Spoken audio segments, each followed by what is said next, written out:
According to the American Football Coaches Association and the college football officials, no player shall target and initiate contact to the head or neck area of a defenseless player with the helmet, forearm, fist, elbow, or shoulder. When in question, it is a foul.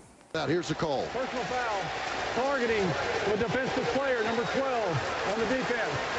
15-yard penalty from the previous spot. Number 12 is disqualified.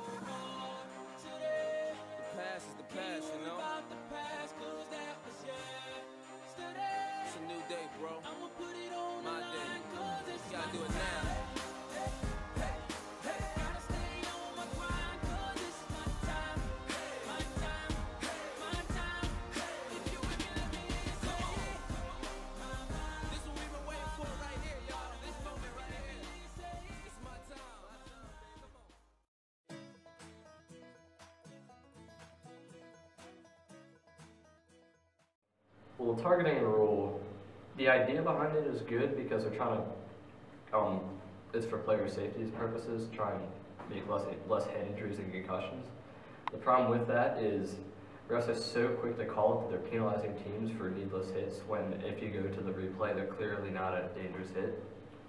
The targeting rule is stupid because if players are going to be ejected for hitting the shoulders and head, then they're going to go for the legs and probably around the knees so that they can tackle players, and that's just going to lead to more knee injuries like the ACL tears that Clemson's own Sam Cooper and Chad Kelly got during this past season. So back when I played high school football, like kind of the main thing we were taught on defense is to get like the big hit because that kind of swings the momentum of the game. They kind of take out the main component of football, which is like the heavy hitting, like Ray Lewis was known for it.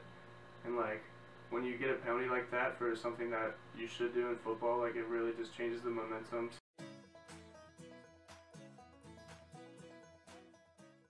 First of all, how do you know whether or not the player is defenseless? The referees don't seem to. Second of all, any hit in this area is so subjective as to whether or not it's actually a hit on a defenseless player in that area, so that's no good. And then players are aiming for other parts of the body, which that's leading to even more injuries than were before the targeting call was implemented. So overall, it's just a stupid rule in general. The 15-yard penalty, if they review it and they find that it's at fault, it's not true, then the 15-yard penalty still happens. Like I said before, the idea behind it is good, but the execution is not what it needs to be. Baby got a ball cap on, sure knows how to pull it off. Sun out of them hazel eyes, looking so good when she don't try. It's just an old worn out hat, I always wore turned back, but I couldn't help but laugh when she took it away from me. She don't know a thing about the Braves, and she could care less about the game, but if you saw her right